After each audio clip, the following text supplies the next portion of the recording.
Okay, we're just going to open it right up to questions, so you guys go ahead, and when you ask your question, please direct it toward either JC or Ryan, please. Ryan, can you describe the look you got at the end of the game in the closing seconds? Yeah, it was a really good look. Coach, we had kind of had to play for that type of situation, down 3. And I got a good look. It was a really good look. I just clanged it off the rim. JC, what was going through your mind before Welled's shot and then compared to after? I definitely have ultimate confidence in Rye. You know, he's definitely, in my opinion, the best scorer in the Mountain West. He can score at all 3 levels, so I felt like it was going in. I knew it was going in. You know, sometimes the ball just doesn't fall your way. It's okay. You know, we all still have faith in him, so it'll be okay. JC, big night for you, obviously. Yeah, you did foul out at the end.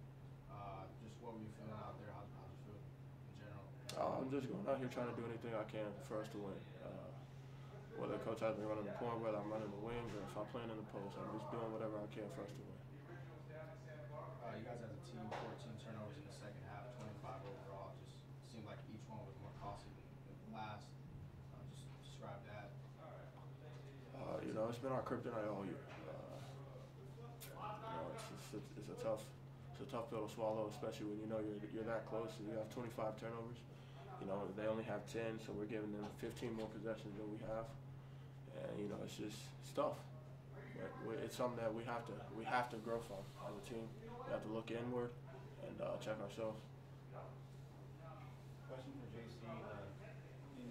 Among your 5 fouls, one of them wiped out. What could have been a jumper from you? The refs took a while, but then they decided to bail off the basket. And then your last foul was about 2:44 left, was an illegal screen. So how do you respond whenever you get called for offensive fouls, and what do you do to adjust your game after?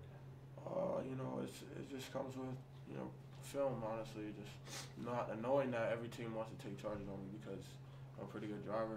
So I just have to, you know, avoid them at all costs. You know, I can't really touch it because refs are looking to call a charge, especially, you know, if I touch them at all, it's a charge. But at the end of the day, it's not on the refs. You know, it's their job to call the game. It's my job to play. So it's not on them. For both of you, how frustrating is it to come so close again to winning and then not being able to close out? It's indescribable. Like I don't really know how to explain it. It's extremely tough. It's been like that all year. It's just extremely tough. The last few games, you know, shooting the ball pretty well.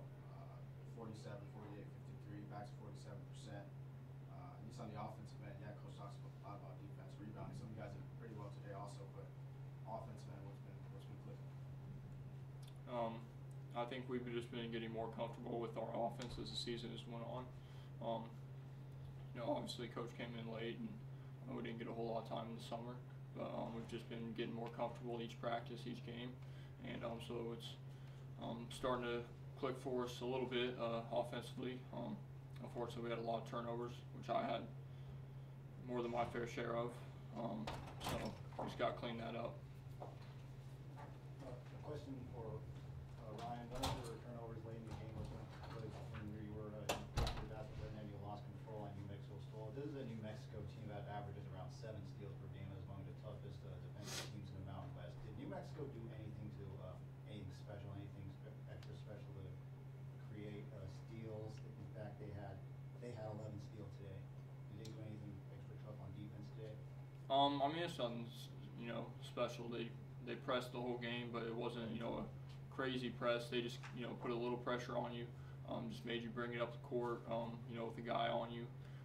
It wasn't crazy. They really didn't even trap a little bit, so I guess that'd be part of it. They didn't trap that much, but I mean, there's no excuse for my turnovers. They weren't really forced, so there's no excuse for me doing that. Last question. Both of you said turnovers have been the Achilles heel all year. What can you do to for the rest of the year to kind of limit those? Just, you know, focus on what we do as a team, try not to get sped up, and stay within ourselves on the offensive end. You know, do what coach asks us to do, make the reads that we're supposed to make, and like I said, stay within ourselves.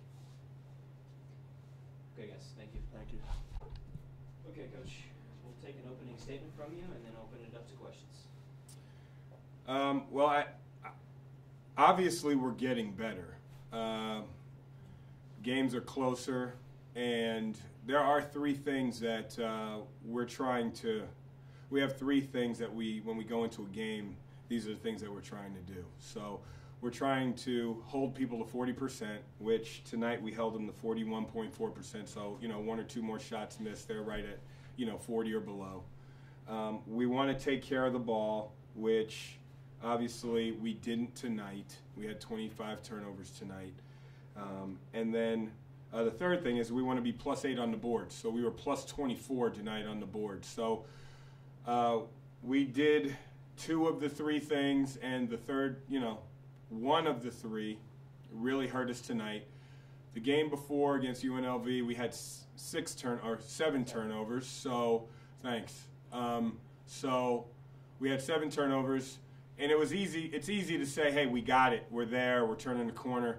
But you can't really say that unless you do it consistently over 2, 3, 4, 5 games. And obviously tonight, our next game was against the best team in our league that turns people over. So I knew it was going to be a tough task. And obviously they turned us over 25 times, and we still had a chance to win the game.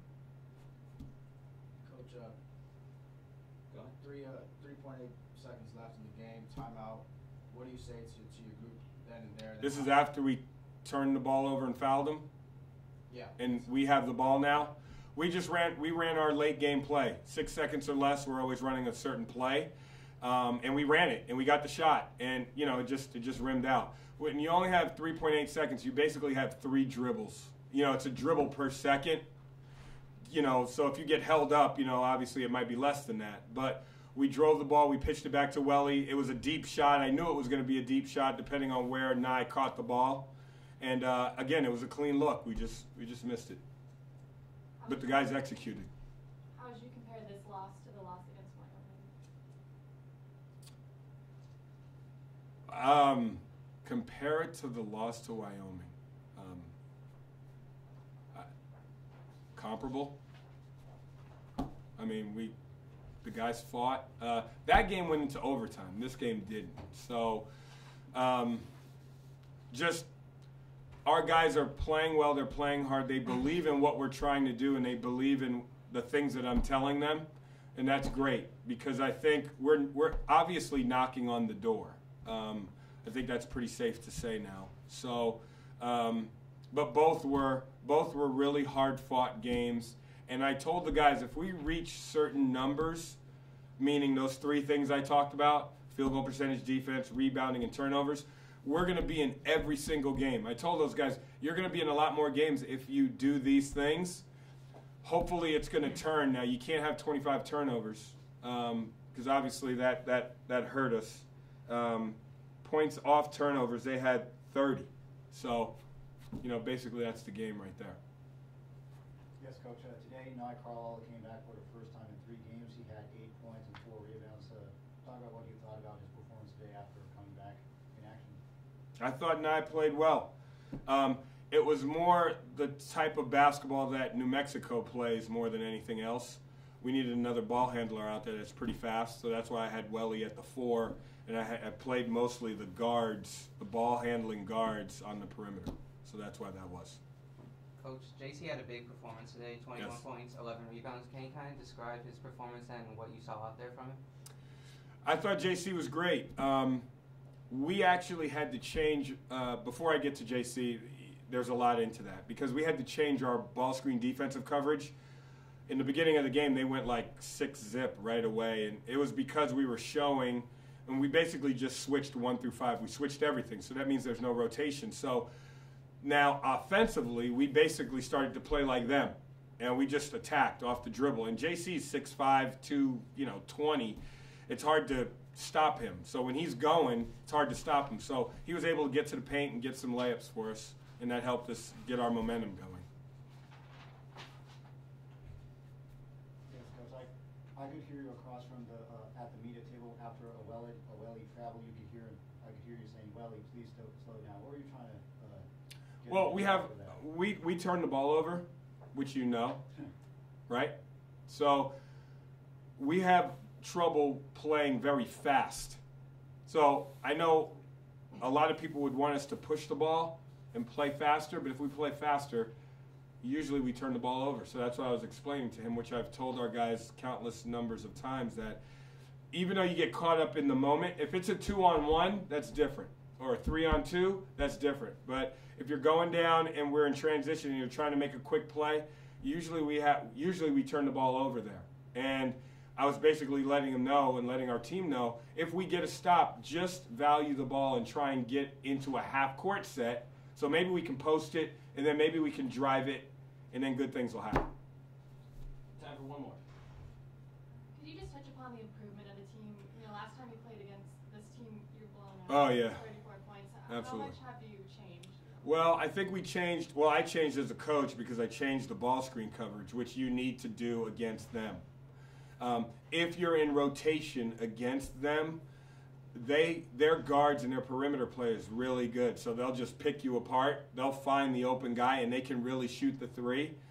And what I did was very early in the game was I just switched 1 through 5, and I said, hey, we're not helping off a drive.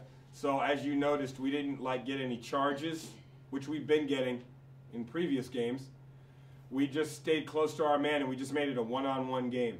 And we basically said, hey, if they're going to score, we're going to exchange a 2 for a 2 instead of a 2 for a 3, which is what we did against Boise State, basically. And that's how they got that lead against Boise State. We kept our ball screen coverage the same, and they picked us apart. So now I changed it very quick in the game, and because of that, we weren't in rotation. And I said, hey, if they're going to score, it's going to hopefully be a 2 for 2. And that's basically what it was for the whole game. Now, they did get loose a couple of times late in the game, but it was basically a 2 for 2 scenario the whole game. All right, Coach. Thank you. All right.